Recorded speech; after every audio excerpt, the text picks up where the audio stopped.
Wukirsari, desa sebelah timur Bantul yang terletak di Kelurahan Wukirsari, Kecamatan Imogiri, Kabupaten Bantul, Yogyakarta. Berlokasi di daerah perbukitan dengan jalur pedesaan yang berkelok. Suasana desa yang asri dan sejuk berpadu dengan keramahan masyarakatnya, menghadirkan ketenangan bagi siapapun yang singgah ke desa ini. Selamat pagi, saya Dwi Praetno bersama kameramen Dewi Ginasari Yumna. Di sini saya tepatnya berada di daerah Wukirsari, Imogiri, Bantul. Kemudian saya di sini akan mewawancarai salah satu pengrajin wayang kulit dengan Bapak siapa? Pak Sujiono. Pak Sujiono. Di sini Bapak mulai merintis kerajinan wayang kulit, tepatnya mulai kapan? Untuk khusus dari pribadi kami mulai tahun 1984. 1984. Iya. Mungkin pada awalnya dulu mulai sendiri atau ada temannya atau mungkin dengan siapa? Jadi seusia kami sudah masuk ke generasi turun yang ketiga. Diawali dari almarhum kebetulan mbah saya sebagai cikal bakal di sini, yaitu Mbah Glimboh atau Mbah Atmo Karyo, yang pada waktu itu juga sebagai lurah desa di Kampung Pucung ini, di Kelurahan Pucung ini, dan diawali dari dari pada waktu itu juga sering ke Keraton Yogyakarta karena ada tugas dari keraton. Kemudian dia mencoba mengembangkan pembuatan wayang kulit ini. Nah, pembuatan wayang kulit ini dimulai dari almarhum Mbah Atmo Karyo itu pada tahun 1916. 16. Ya. Sudah 100 tahun lebih ya? 1 abad lebih. 1 abad lebih. Iya. Mungkin tujuan dari motivasi Bapak, kenapa kok tertarik untuk wayang kulit, kenapa kok nggak yang lain itu? Mungkin motivasinya apa mungkin? Ya, terima kasih. Jadi kami menekuni pembuatan wayang kulit ini pertama adalah untuk ikut andil pelestarian seni budaya. Yang kedua juga merupakan warisan mbah saya. Kemudian yang ketiga pada waktu itu juga ada pesan khusus secara langsung dari beliau Ngerso Dalem yang ke-9 bahwa wilayah Pucung Rejo ini diharapkan untuk bisa melestarikan kaitannya dengan pembuatan wayang kulit. Kami salah satu ahli waris dari cikal bakal yang buat wayang di sini, sehingga bagaimanapun kita tetap akan melaksanakan apa yang menjadi instruksi raja.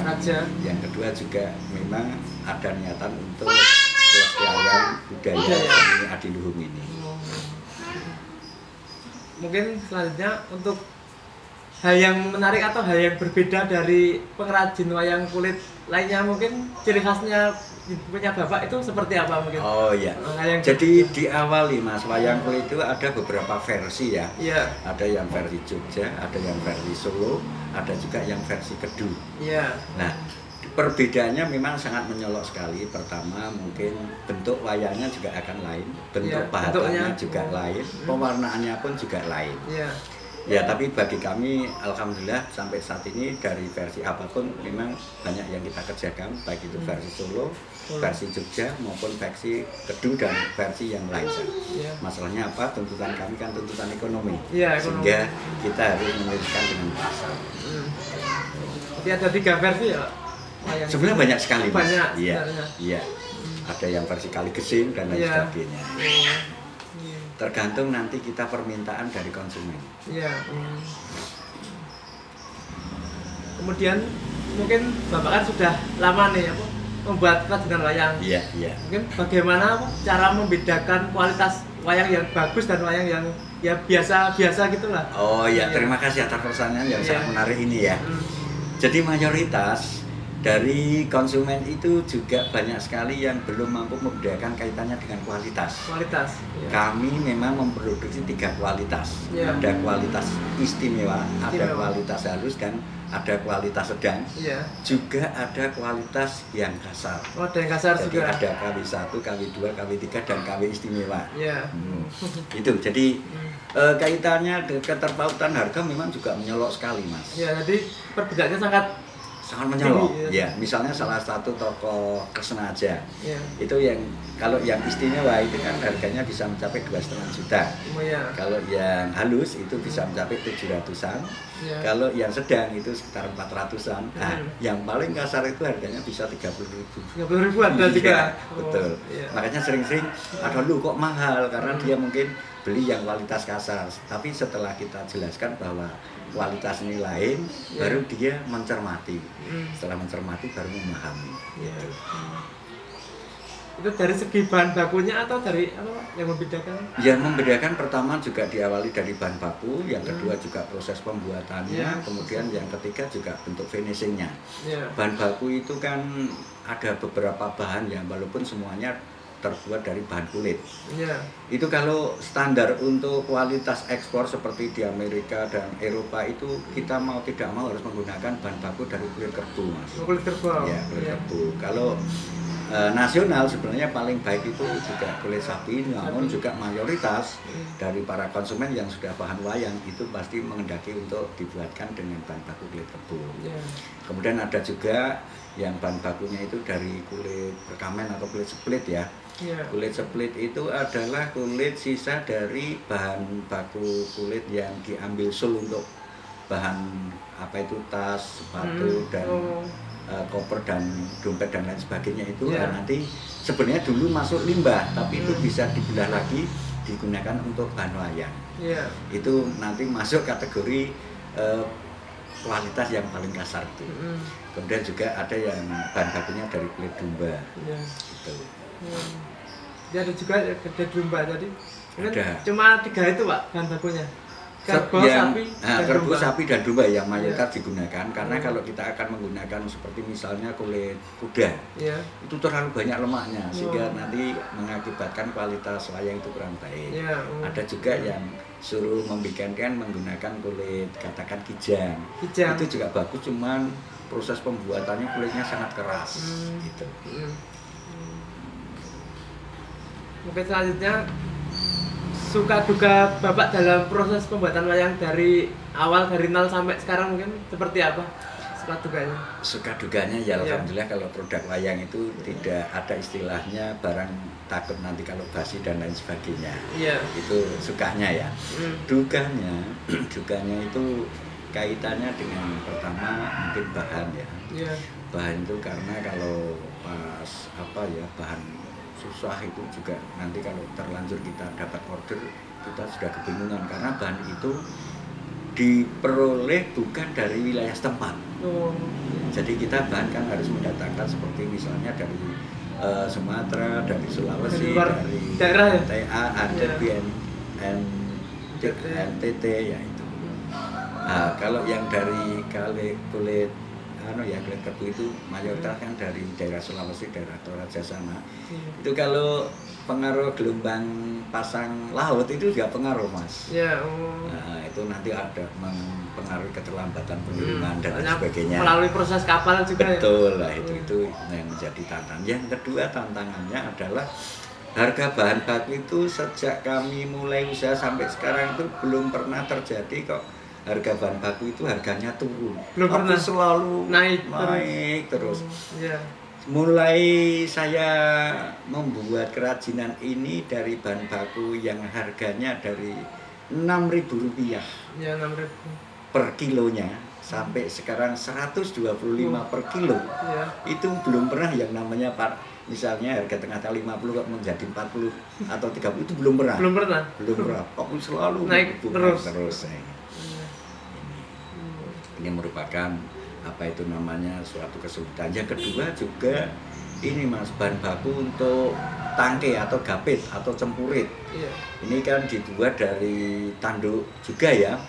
Nah, persaingan dari hasil tanduk itu juga banyak sekali yang diproduksi sebagai kancing jas.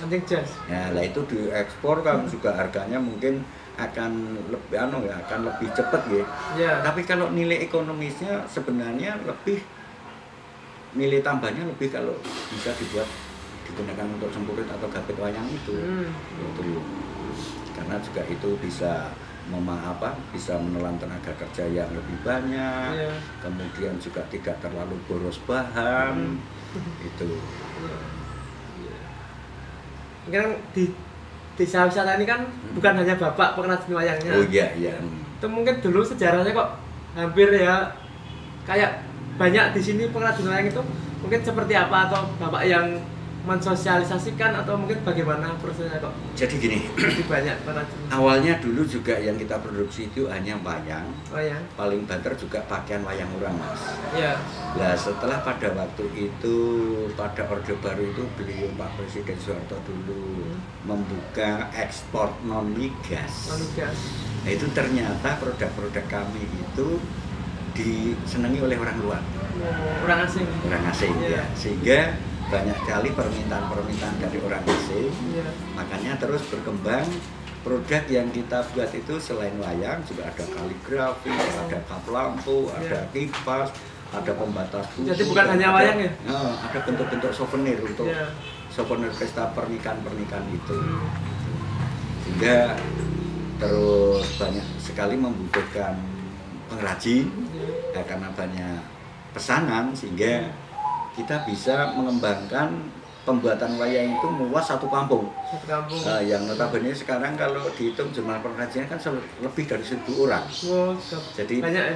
Jadi tidak hanya kami sendiri. Kalau kami itu hanya sebagian kecil saja. Nah, dari sekian banyak orang itu pada waktu melayani permintaan dari Yunani. Yang pada waktu itu permintaannya itu tidak dibatasi. Tidak dibatasi dengan jumlah. Iya, jadi pada waktu itu permintaan kap lampu itu 1 bulan 1 kontainer. Tapi dari semua pengrajin yang ini 1 kontainer itu bisa kita tutup dengan waktu 3 bulan. Karena jumlahnya pada waktu itu ada 62.500 setel kap lampu 1 kontainer yang full. Banyak sekali. Yes. Kenapa kok masuk menjadi desa wisata? Itu karena pada waktu itu juga orang-orang asing kan banyak sekali yang masuk ke sini. Datang ke sini. Yang kedua, itu juga dari para penggemar wayang itu banyak juga yang masuk ke sini karena dinyatakan bahwa sini itu untuk memproduksi wayang itu pertama jumlah pengrajinnya besar, yang kedua kalinya lebih cepat cara proses pembuatannya. Sehingga orang-orang yang butuh wayang itu otomatis cenderungnya larinya ke sini. Seperti misalnya pada waktu dulu kami pernah mendapati order dari departemen transmigrasi. Itu dulu minta wayang sejumlah 13 set. Itu harus diselesaikan dengan waktu 2 bulan. Ditarget ya. Itu kalau pemerintah kan harus dideklin waktu. Itu alhamdulillah juga bisa kita selesaikan. Kemudian juga termasuk misalnya itu tadi permintaan dari luar seperti kap lampu dan lain sebagainya, itu bayarnya itu sudah keliling di sentra-sentra industri yang lain. Tapi juga alhamdulillah yang bisa nutup adalah pengrajin yang ada di sini. Selanjutnya, bagaimana proses Bapak dalam menyebarluaskan wayang kepada masyarakat sehingga masyarakat itu pun tertarik pada dunia perwayangan mungkin? Jadi gini, pertama adalah kita kenalkan dengan tokoh-tokoh wayang ya. Jadi tokoh-tokoh wayang itu kan menggambarkan karakter manusia. Misalnya ada salah satu tokoh yang mungkin sampai sekarang dijuluki sebagai orang Sengkuni. Itu kan sebenarnya sudah digambarkan ya. Itu. Nah, dari itu kemudian banyak sekali anak-anak yang suka cerita kaitannya dengan wayang.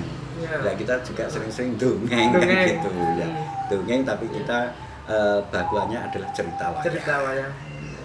Nah, terus akhirnya juga banyak sekali generasi muda itu yang suka mendalang. Akhirnya dari sanggar maupun sekolah pedalangan itu otomatis dari para pengajarnya ya kalau akan mengadakan praktek misalnya nanti akan belajar sabetan dan lain sebagainya. Itu otomatis dari si yang sekolah dalang itu sudah tahu bahwa sini yang bikin. Kemudian si guru-gurunya juga, udah besok latihan sabetan, mau cari wayang ya sana lari ke tempat Mbah Lurah sana aja, suruh membuatkan wayang yang untuk sabetan gitu. Sana sudah paham kan gitu. Karena mayoritas kan mengambil saya memanggil saya itu kan Pak Lurah kan gitu. Pak Lurah. Gitu. Itu sehingga dikenal. Selain itu juga kami banyak sekali posting di media sosial. Iya. Mungkin dalam proses pembuatan wayang itu tersebut kesulitannya itu mungkin bagaimana Pak, kesulitan dalam proses pembuatan wayang? Pertama adalah untuk meningkatkan, untuk membuat produk yang berkualitas Mas. Karena bagaimanapun yang berkualitas itu harus perlu pertama kejelian, yang kedua juga harus betul-betul mampu menjiwai tokoh wayang yang dibuat. Kemudian ketiga itu harus diasari dengan kesabaran. Gitu. Nah, kalau boleh katakan juga sebagai pengrajin tapi dia tergesa-gesa untuk mengejar uang, ya nggak bakalan jadi. Nah, gitu. Jadi harus benar-benar tekun. Itu mungkin butuh proses lama juga, atau berapa lama mungkin Pak? Mungkin orang awam bisa membuat wayang dengan kualitas yang prosesnya juga lama Mas. Jadi pertama biasanya kalau pas kami nyeleksi kaitannya hasil pahatan, itu kan walaupun nanti tetap kita benahi, yang kurang pas itu kita benahi. Nah itu sambil kita kasih nasihat-nasihat bahwa ini sebenarnya kamu kalau mampu mengerjakan seperti ini, hasil kamu nanti akan tambah. Kan itu. Jadi juga kita rangsang kaitannya dengan hasil atau perolehan pendapatan, sehingga juga lama-lama dia ada peningkatan. Tapi juga yang paling menjadi tantangan kaitannya dengan itu, karena di pasar itu memang yang paling laku itu yang kualitas kasar. Nah itu seriusnya kan terus ngejar ngejar produk untuk bisa menutup kebutuhan pasar gitu. Nah kalau nanti yang kaitannya dengan kebutuhan para dalang-dalang, ya kita memang ada ahli-ahli pemahat maupun penyunggingnya itu yang wabil khusus. Ada khusus juga. Khusus ya.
harus mendapat perhatian dari beberapa pihak.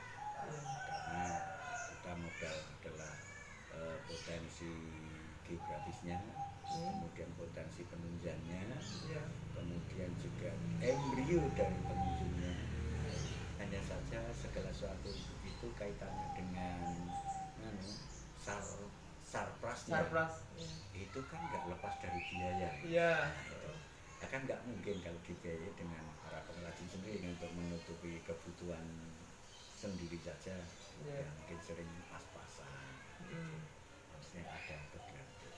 Yang ketiga juga ajakan kita itu kembali ke pemahaman itu, sehingga bangsa kita itu bisa kembali untuk menjadi bangsa yang mempunyai budi pekerti, etika yang baik. Tidak, itu istilahnya kan sekarang itu ya katakan bebas tapi kebablasan harus modernisasi. Betul. Sudah memulai artinya meregenerasikan dengan melakukan kegiatan di tingkat SD itu kita adakan muatan lokal. Selain itu juga sering kami kan juga kerjasama dengan dari media massa untuk kita minta untuk bisa nyoting, untuk bisa ditayangkan. Tujuannya secara tidak langsung kami apa, orang tua dari siswa itu kalau mau nanti melihat TV itu akan merasa bangga sekali, sehingga akan terjadi support kelanjutannya, kan gitu. Karena yang namanya orang kampung melihat anaknya di TV kan luar biasa kebanggaannya, kan itu. Gitu.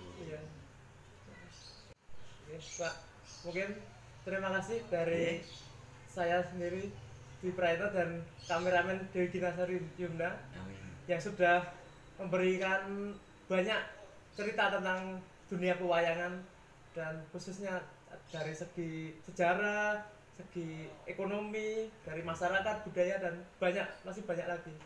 Mungkin dalam penyampaian kami menanggapi kami juga banyak kurang, juga kami mohon maaf karena ini juga sifatnya spontan.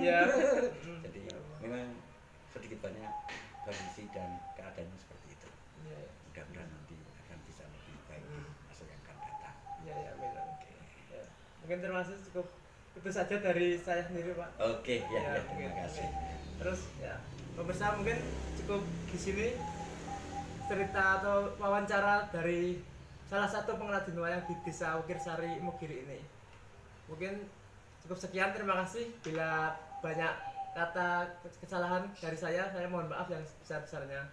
Sekian, assalamualaikum warahmatullahi wabarakatuh.